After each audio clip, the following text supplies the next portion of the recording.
अब हम बनाने जा रहे हैं भगारे हुए चावल। इसमें हमने तकरीबन 3 से 4 चम्मच तेल लिया है और उसमें हमने प्याज डाली है। प्याज जब हल्की सी सुरख हो जाएगी तो फिर इसमें हम जीरा डालेंगे और गरम मसाला साबुत। प्याज हमारी लाल हो गई है तकरीबन। अब इस स्टेज पर हम डालेंगे ये 2 मैंने ली थी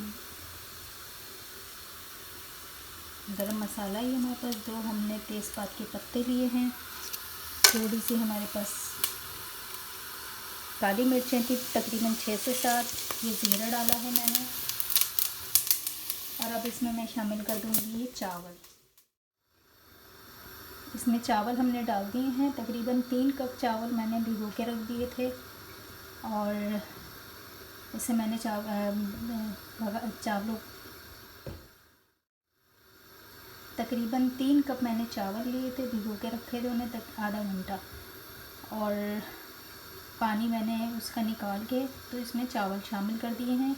और अब मैं इसमें हल्के जायका नमक डालूँगी और इसे मिक्स करके पकने रख देंगे। जैसे ही चावल हमारे पक जाएंगे, दम पर आ जाएंगे तो फिर मैं आपको दिखाऊंगी। ये देखिए चावलों का पानी खुश्क हो गया। अब हम इसको दम पर लगा देंगे। दम पर तकरीबन 10 से 5 मिनट हम इसको दम पर लगाएंगे और जब तैयार हो जाएंगे तो फिर हम आपको दिखाएंगे। ये हमने इसका ढक्कन ढक दिया है और ये आँच इसकी बिल्कुल हल्की कर दी है। जैसे ये रेडी हो जाएंगे तो फिर हम आपको चावल अपने डिश आउट करके दिखाएंगे। बहुत शुक्रिया देखने का। पसंद आया तो लाइक और सब्सक्राइब ज़रूर करिएगा। ओके, अल्लाह हाफ़िज़।